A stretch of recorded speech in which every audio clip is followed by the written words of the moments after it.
अस्सलाम वालेकुम नाज़रीन। ज़िया मुहीउद्दीन थिएटर में आप सबको खुशामदीद। आइए देखते हैं अनारकली।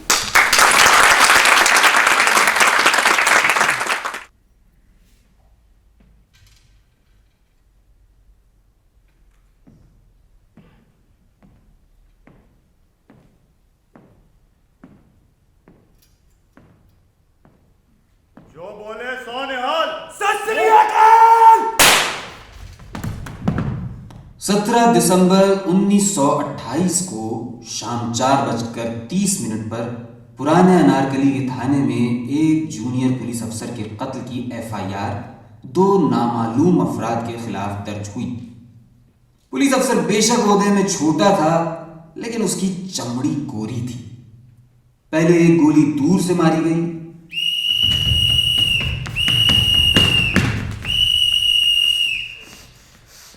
और फिर 5 सीधा सीने में।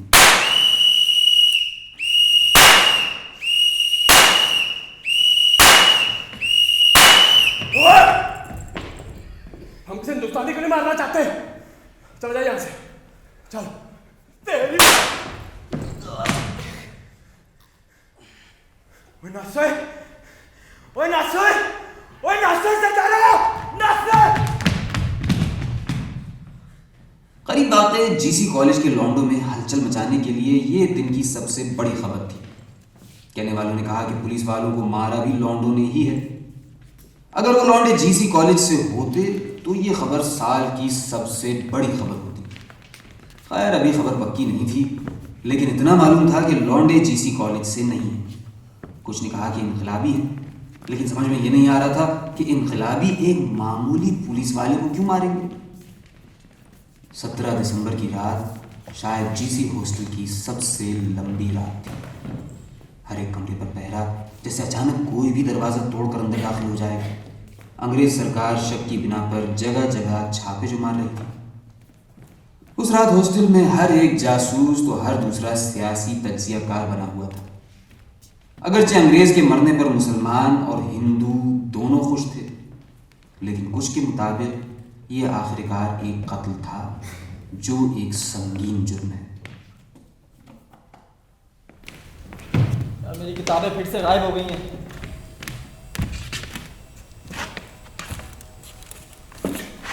ये किताबें कहाँ गई यार? 1 साल हो गया, अब तो अपनी अलमारी ले लो।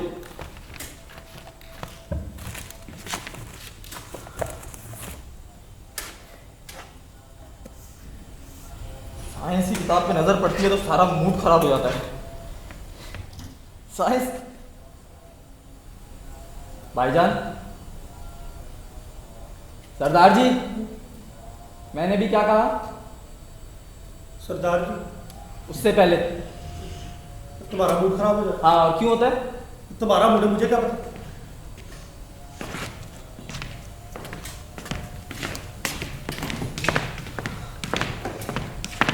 वक्त बहुत हो गया, तुम तो जल्दी सो जाते हो। हाँ यार, आज नींद किसको आनी है? क्यों? तुम्हें नहीं पता? नहीं। तो कौन सा नशा करते हो? तो हॉस्टल से लौंडे उठा रहे हैं। क्यों? कि वो जो कल बंदा मारा आज शाम उन्होंने। ओ हाँ,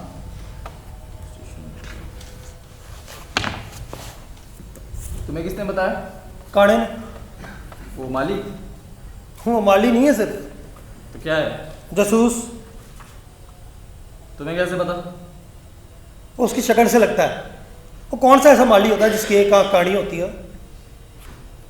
साइंस के सारे लौंडे तुम्हारी तरह हिले हुए होते हैं या तुम सिर्फ एक ही हो? वो मुझे साइंस पढ़नी नहीं थी, मुझे तो आईसीएस का शौक था। बचपन से ना टाई लगाना बहुत ही सोहना लगता था मुझे। किसी ने कहा साइंस पढ़ लोगे तो आईसीएस करने में आसानी हो जाएगी। वो आईसीएस के अफसरों को भी टाई लगानी होती है ना। क्या पता था कि आईसीएस करके भी तो अंग्रेजों के तलवे चाटने। टाई भी तो उन्हीं का लिबास है। गिरना आती मुझे टाई से। साइंस से नहीं आती? नहीं, साइंस से क्यों गिरना है? साइंस हमारे पुरखों की मिरास है। अब मेरा मानना है कि साइंस जो है ना वो मशरक की देन है मगरब को। और इस मिराज के बावजूद आज गोरों की गुलामी कर रहे हैं। हमारे बाउजदाद थोड़ी थे गुलाम, गुलाम तो हम हैं।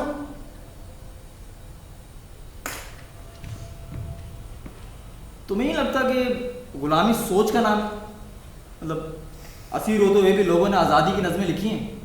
वो नज़में ना सिर्फ आज आज़ादी की अलामत हैं बल्कि आज़ादी का ज़रिया भी। आज़ादी का जरिया सिर्फ इनकलाब है, खून है। देख, स्याही से आज़ादी का ख्वाब लिखा जाता है, खून से उन ख्वाबों की तबीर होती है। खून सिर्फ दहशत फैलाती है और दहशत से आज़ादी नहीं अनारकी बनती है।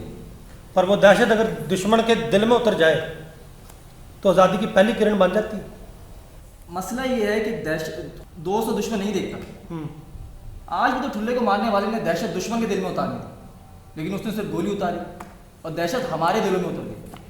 देखो तुम्हारे चेहरे पे भी उतरी हुई है। वो इसलिए कि लौंडे उठा रहे हैं यार। वो तुमने कुछ नहीं किया तो डरते क्यों? लाले अंग्रेजों का कुछ नहीं जाना। 2 मुसलमान ठाणे, 2 सिख, 4 हिंदू।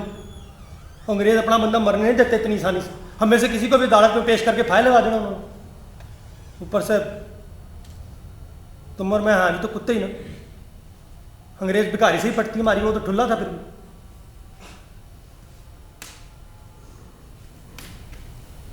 यार उसे मारा बड़ी नफरत से बेचारे, 7 गोली यार। बेचारा ठुल्ला था, गोरा था साला सुअर। यार तो कोई बीवी बच्चों वाला आदमी नहीं तो हम क्या बीवी बच्चों वाले नहीं हैं? हमें जो 24 घंटे मारते रहते कुत्तों की तरह।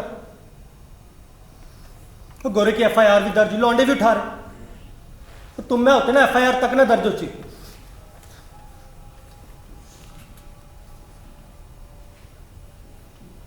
तुम जलियांवाला बाग के वक्त कितने साल के थे?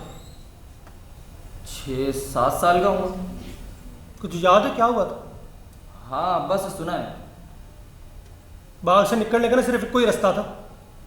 डार ने अपने बंदे वहीं खड़े किए। सिपाही तब तक गोली चलाते रहे जब तक गोलियां खत्म नहीं होगी। पता कितना बंदा मरा था? हाँ सुना है, बाग में उस वक्त 20,000 से ज्यादा बंदा था। मरने वालों का सरकारी आंकड़ा 350 का है। सरकारी आंकड़ा? ठीक है, अंग्रेज ने झूठ बोला होगा, ज्यादा लोग मरे होंगे, लेकिन अब हम क्या करें? हम भी हर गोरे को बंदूकें लेकर मारना शुरू हाँ मारो इन्हें, और तब तक मारो जब तक या तो ये दफा हो जाए या फिर ये खत्म ना हो जाए।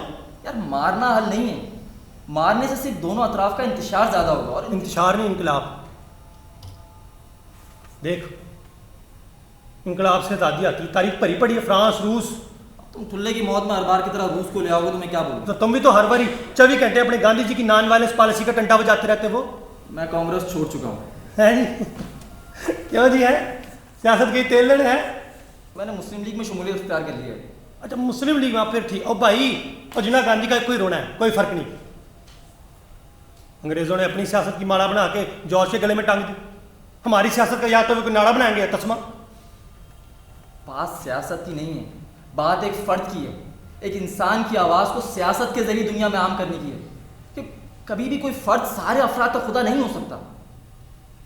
आवाज़ तो अपनी उसने पहुंचाई है आज पूरी दुनिया तक, जिसने उस ठुल्ले को ठोका है। वो आवाज़ उसकी नहीं बल्कि गोली की थी, और गोली की आवाज़ में बारूद की बू और इंतशार के धुएं के अलावा और कुछ नहीं होता। इन गोरों को तो इंसानी चीखें सुनाई नहीं देती, तुम आवाज़ को रोते हो। इनको जगाने के लिए ना गोली की आवाज़ें ज़रूरी हैं। तुम्हें मौका मिला तो तुम भी किसी गोरे को मारो। मारने की हिम्मत है जेल जाने के लिए। और जिस सियासत को तुम छोटा देखते हो ना, उसके पैरोकार पिछले 50 वर्षों से जेलों की जीनत बने हुए हैं। नहीं तो जेल जाके क्या उखाड़ ली? वही जो ठुल्ले को मारने वाला नहीं उखाड़ सका। वो बहुत कुछ उखाड़ लेगा, तुम देखते जाना।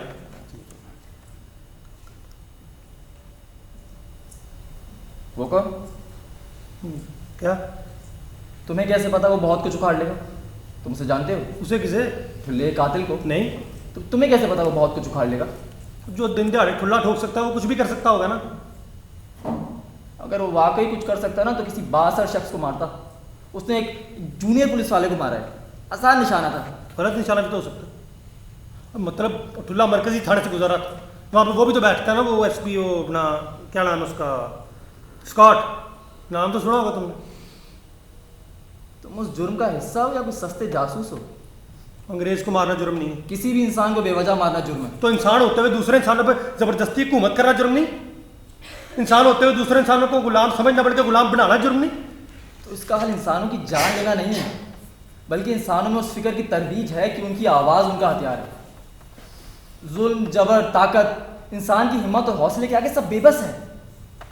देखो, अंग्रेज तुम्हें गुलाम समझता है तो तुम उसे हुक्मरान मत समझो, तुम अपने हाकिम खुद चुनो।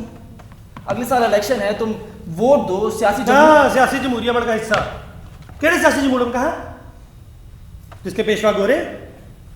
वो निजाम जो गोरों ने बनाया लाले, और जिस सियासत के दम पे तुम उछलते हो ना, उसकी तंजीम के लिए साइमन कमीशन बनाया। एक भी हिंदुस्तानी नहीं है उसमें। मतलब अब ये हमें बताएंगे कि हमने अपना मुल्क कैसे चलाना है। ठीक है, आज नहीं लेकिन कल शायद सारे हिंदुस्तानी हो। कल के लिए आज की कुर्बानी तो देनी पड़ेगी। कुर्बानी देनी है ना तो सर की दो और खून की दो, अपने नजरिए अपनी सोच की क्यों देनी? चलो कुर्बानी ना सही, तुम इसे मुफाहमत ही कह लो। मुफाहमत ही तो करते आ रहे हो। 14 की जंग में मुफाहमत के चक्कर में लाखों बंदा शहीद हो गया। सोचा इन लोगों का कोई खून रंग लेके आए। आज उन शहीदों में से किसी एक का नाम नहीं कोई जानता। इसीलिए तो कह रहा हूँ कि शहीद होने का भूत सर से उतार दो। भूत अब शहीद होने का नहीं है, अब मरना नहीं, अब बस मारना है। बेकसूर ठुल्लों को उसका अंग्रेज होना सबसे बड़ा कसूर है उसका। तुम्हें पता है तुम्हारी उम्मीद तुम्हारी सबसे बड़ी दुश्मन और मेरा सबसे बड़ा दुश्मन अंग्रेज है। अंग्रेज नहीं, साम्राज्य। और साम्राज्य की बुनियाद बढ़ोगे तो साम्राज्य की छत डिगेगी ना। अपनी बुनियादें मजबूत करो इससे पहले कि तुम्हारा मकान गिरा दे। 1000 साल मकान की तो इट से इट बचा दी इन लोगों ने। नया मकान बनने भी देंगे ये लोग? मकान मुल्कियत का था, जमहूरियत का नहीं, इसीलिए गिर गया। तो जमहूरियत में कौन सा फरिश्ते आ जाने? सब शाहों की औलादे हैं। शाह इब्ने शाह, गुलाम इब्ने गुलाम। तुम्हारे मेरे जैसा हो सकता है, उसको वोट दो। सब अंग्रेजों के चमचे, आंख में आंख डाल के बात कर नहीं सकते। बुज़दिल साल इनको वोट दूं है ताकि अंग्रेजों की जी हजूरी में हराम की जमीनें ले सके। पर खुद इलेक्शन में खड़े हो जाओ। तुम ये सब मत करना जो बाकी सब करते हैं। तुम अपनी आवाज़ को अनारकली या लाहौर तक महदूद मत करना। इलेक्शन लड़ो, जीतो, खुद को मनवाओ, लंदन जाओ, वहाँ अपनी आवाज़ उन तक पहुँचाओ जो तुम्हें नहीं जानते, जिनको ये नहीं मालूम कि उनकी सरकार हिंदुस्तान में क्या कह डाल रही है। उनको बताओ कि साम्राज्य निज़ाम इंसानियत की मौत है और जमहूरी निज़ाम इंसानियत की बका। ये गांधी और जिन्ना क्या कर रहे हैं? ये भी तो यही कर रहे हैं। तो तुम्हारे दोनों बाबों ने अभी तक एक इलेक्शन में हिस्सा नहीं लिया, ना 20 के, ना 23 के, ना 26 के। लेकिन वो अमली सियासत का हिस्सा है। अमली सियासत का हिस्सा। तुम्हें पता है मुस्लिम लीग जल्द एक नए मुल्क का मुतालबा करने वाली है। चलो ये नया ड्रामा, अंग्रेजों का नवा टोपी ड्रामा। पहले अंग्रेजों की जी हजूरी में ज़मीनें मिलती थी, अब मुल्क मिल जाएगा। मुल्क का मुतालबा सियासत की मजबूती की अलामत है। मुतालबे की बुनियाद अभी खबर पक्की नहीं है, हाँ। लेकिन सुनने में आया कि मुल्क मुसलमानों और इनमें रहने वाले तमाम अक़लियतों के हुकूक का ज़मानतदार होगा। कहाँ के मुसलमानों? हिंदुस्तान के। नहीं, हिंदुस्तान के तो हर कोने हर साल पे मुसलमान रहते हैं। अब 25,000 मुल्क तो बनने से रहा। मुल्क बने ना बने लेकिन मुतालबा साम्राज्य के लिए इम्तहान होगा। और ये इनकी चाल है कोई अंग्रेजों की। मैंने मुस्लिम लीग की कॉर्नर मीटिंग में खुद सुना है। वो तुम लोग तो बताते इसलिए, वो तुम लोग तो मोरे समझते हो, शतरंज के प्यादे हो तुम। बारी आने पे मरोगे सबसे बड़े तुम ही। आज़ादी की खातिर मरने का शौक तो तुम्हें भी है। बहुत मर लिए, अब मारना है तुम लोग उसे जिसकी चमड़ी गोरी है। तुम्हें पता है तुम्हारी ये सोच और साम्राज्य नजरिए में कोई फर्क नहीं है।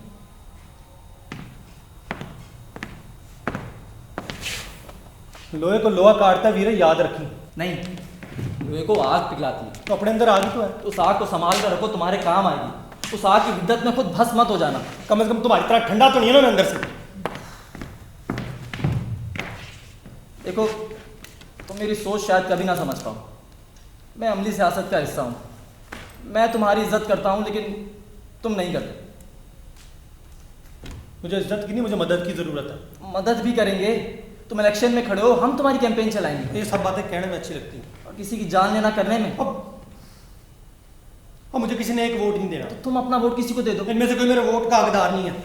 पहले अमली इंकलाब आएगा, फिर जमहूरियत। और इंकलाब के बगैर जमहूरियत बेकार है। तुम्हारी रूस वाली जमहूरियत। लेनिन ने सुर्ख परचम उठाकर कहा कि ये खून का रंग है और हमें खून चाहिए। आज स्टालिन उसी खून से अपने पैर धोता है। ये खून उसके अपने लोगों का ही है। इंकलाब तसलसल का नाम। इनकलाब मुसलसल बर्पा हो रहा होता है, अगर ये रुक जाना तो इसका वजूद खत्म हो जाता है। तो तुमने स्टालिन की तो बात कर दी, पर तुमने वो कॉमरेड ट्रॉट्स्की की बात क्यों नहीं की? तुम्हारे सारे कॉमरेड पुराने हो चुके हैं, वो बस पिछली दायरे तक नहीं थे। तो तुम्हारे बाप तो पहले भी रोंदू थे, अब भी रोंदू। हाँ, लेकिन वो तुम्हारी तरह बुज़दिल नहीं है, और ना तुम्हारे उस कातिल की तरह जो आज एक जूनियर पुलिस वाले को मार कर दिन दहाड़े भाग गया। भाई हिम्मत होती है तो खुद को कानून के हवाले करता।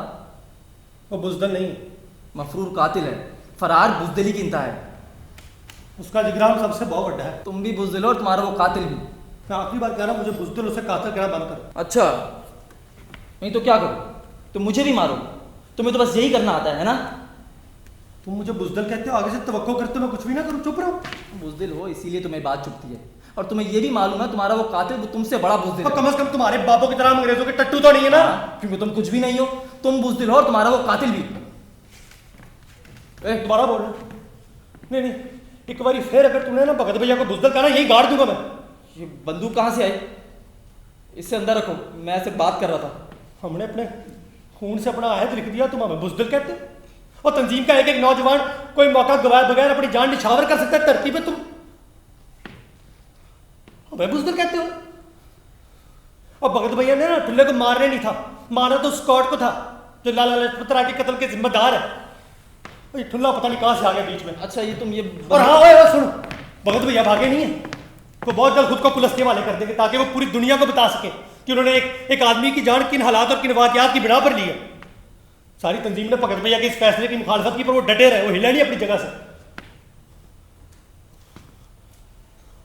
अगर लाला जी के कत्ल का बदला ना लिया जाता ना, तो वो कल को 10 और मार, पिछले 70 सालों से 1000 मारते आ रहे, लाखों को जलील करते आ रहे, बस और नहीं। देखो, मेरी कुछ समझ में नहीं आ रहा, तुम ये बंदूक अंदर रखो। हालात क्या चल रहे? जैसे जब कई सारे अपनी तकरीरें झाड़ के सो रहे होते हो ना, तो हिंदुस्तान के बहुत से सपूत हिंदुस्तान के लिए अपनी जान निछावर करने की कस्में अपने खून से लिख रहे होते हैं। देखो, अगर कॉलेज में किसी को पता चल गया कि तुम्हारे पास बंदूक है, बहुत बड़ा मसला बन सकता है तुम्हारे लिए। ऊपर से किसी को इस बात की भनक भी पड़ गई कि तुम उस कातिल के साथ, कि तुम उस इनकलाबी तंजीम का हिस्सा हो जिसका आज की वारदात में कोई हाथ है, तो तुम्हारी जान खतरे में पड़ सकती है। तुम बताओ? मैं नहीं बताऊंगा, तुम ये बंदूक अंदर रखो। बस इतनी फट गई? मुझे वाकई नहीं पता था तुम HSRA का हिस्सा हो। और मुझे यह कि तुम इतने फट्टू। बंदूक से किसकी नहीं फटती? उसकी जो उसे चलाता है।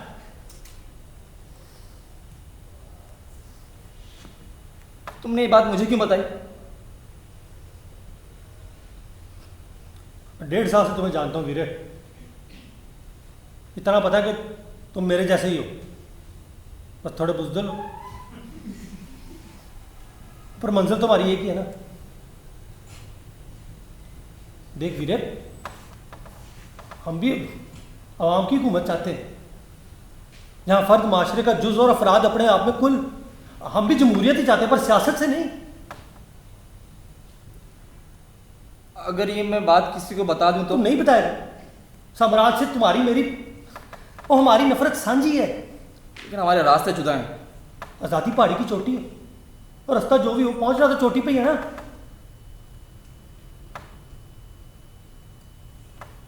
अच्छा, तुम ये बंदूक अंदर रख दो, इससे पहले यहाँ कोई आ जाए।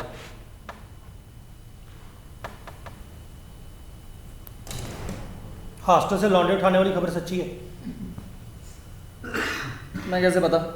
कहानी नहीं बताया? ये बंदूक भी उसी ने दी है। नहीं,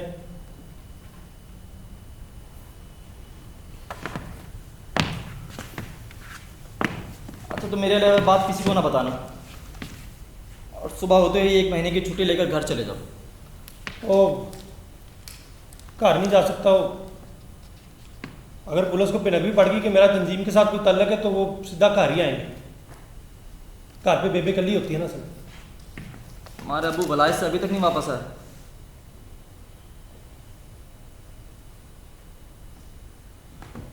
मेरा बापू विलायत नहीं होता, मैंने झूठ बोला।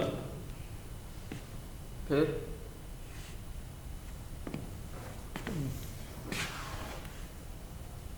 जलियांवाला बाग के हजारों शहीदों में से था मेरा पे। वो क्या बोला है तुमने? वो हाँ, सरकारी आंकड़ा 350।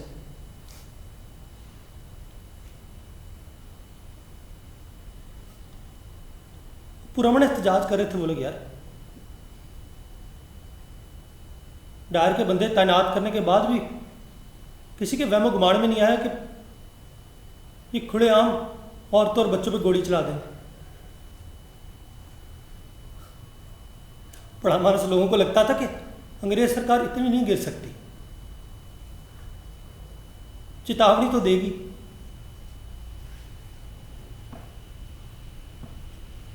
डायर के आर्डर थे कि गोली जाया नहीं होनी चाहिए। बगैर तो निशाने ले लेके गोली मारी यार। गोली चलने के 5 घंटे तक कर्फ्यू नहीं हटा। थां रखने की वो किसी किस्म की थां रखने की जगह नहीं थी। भागो लाशें चुकने वाले काम पड़ गए। बेबे को बापू की लाश लभने में पता नहीं कितना टाइम लगा।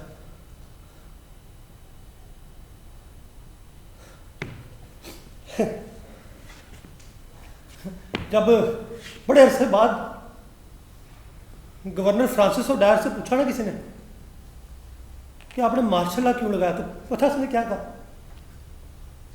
कहता है कि because we did not want another 57 to happen. कल मुक्के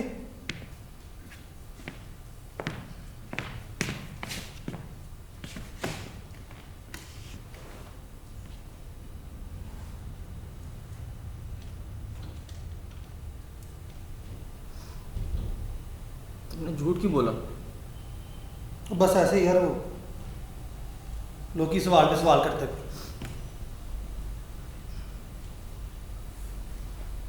देखो तुम्हारी नफरत वजह है, लेकिन इसको कोई सम देनी पड़ेगी। मुझे सम से कोई फर्क नहीं पड़ता, मुझे बस मंजिल चाहिए। कभी कभी सफर मंजिल से ज्यादा अहम होता है। तुम भी तंजीम में शमूलियत इख्तियार कर लो। हमारा रास्ता जुदा है। मुझे इंसान की इज्जत की इतनी फिक्र है उतनी उसकी माश की भी है। जिंदगी छोड़कर जिंदगी में इज्जत हासिल कहाँ से हो सकती है यार। मैं अमली सियासत पे यकीन रखता हूँ और तुम पुरतशद्दुद इनकलाब में। मुझे वोट अजीज़ है और तुम्हें अमली जद्दोजहद। हाँ, वो जिंदगी सबकी इक्को जही नहीं ना होती। अगर एक जैसी होती तो सबकी कोशिशें भी इक्को जही होती और मौके भी इक्को से ही मिलते। तूने सही कहा था, तू हालात खराब होने वाले, चला जाए यहाँ से, छुट्टियाँ ले। मैं कहीं नहीं जा रहा, मैं यहीं पर हूँ। अगले साल मुस्लिम लीग के इलेक्शंस हैं। मैं मुस्लिम लीग की स्टूडेंट तंजीम का सदर हूँ। मैं यहीं पर हूँ। सरदार जी, मुझे उम्मीद है कि तुम भी एक दिन मेरे साथ इस अमली सियासत का हिस्सा बनोगे। अपने हथियार फेंक कर हाथों में बैनर उठाओगे, जिंदाबाद मुर्दाबाद के नारे लगाओगे।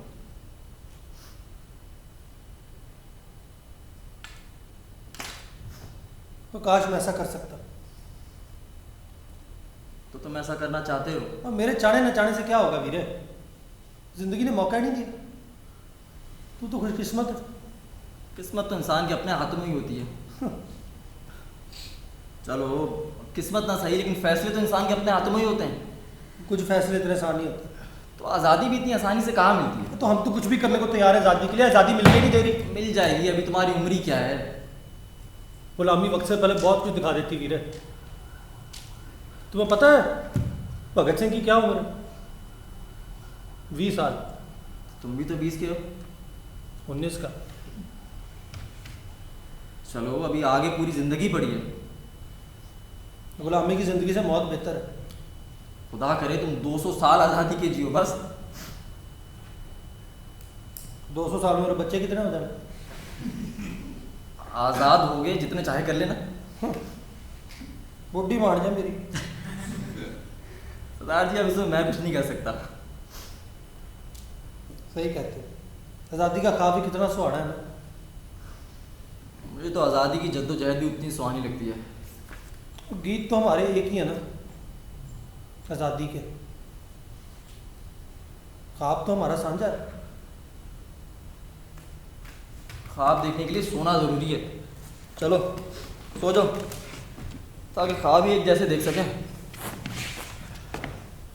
ख्वाब ख्वाब ही देखते रहे। मिल जाएगी आज़ादी सरदार जी। नींद किसको आनी है इस टाइम? नींद भी आ जाएगी, कोशिश करो। तो गल सुन, तेरा ये अपना ये मुस्लिम लीग का नया मुल्क बना है क्या?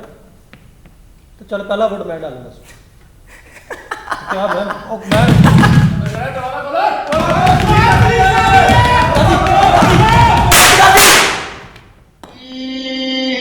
जिसका मोहल्ला कहीं में जले, चंद लोगों की खुशियों को लेकर चले, वो जो साए महर, वो जो साए महर मसलत के पले, ऐसे दस्तूर को सुबह बेरूर को मैं नहीं मानता, मैं नहीं जानता।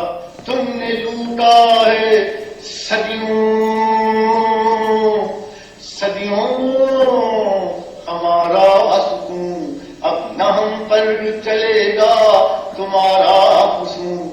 चारा कर दर्दमंदों के बनते हो क्यों, तुम नहीं चारा कर कोई माने मगर, मैं नहीं मानता, मैं नहीं जानता। अनारकली के वाक़े के बाद भगत सिंह और उसके साथी कुछ देर तक तो रुपूश रहे, लेकिन 8 अप्रैल 1929 को भगत सिंह और बातुकेश्वर दत्त ने सेंट्रल लेजिस्लेटिव असेंबली में 2 बम फेंके। जानी नुकसान तो नहीं हुआ, लेकिन उन्हें गिरफ्तार कर लिया गया। उसके बाद भगत सिंह, राजगुरु और सुखदेव पर सॉन्डर्स के कत्ल की दफा आयद की गई और मुकदमा चलने के बाद उन्हें शादमान चौक में लटकाकर फांसी दे दी गई। बरतानवी साम्राज्य का सबसे खौफनाक पहलू है उसकी खामोशी। न जाने कितने नौजवान ऐसी तारीख राहों में मारे गए जिनके नाम किसी को भी मालूम नहीं। उन कितनों में से एक भगत सिंह है जिसे पूरी दुनिया जानती है। अपनी धरती पे मरने वालों के नाम, उन तमाम नौजवानों के नाम, उनके खून से बनी जमहूरियत के नाम। साम्राज्य मुर्दाबाद, जमहूरियत जिंदाबाद।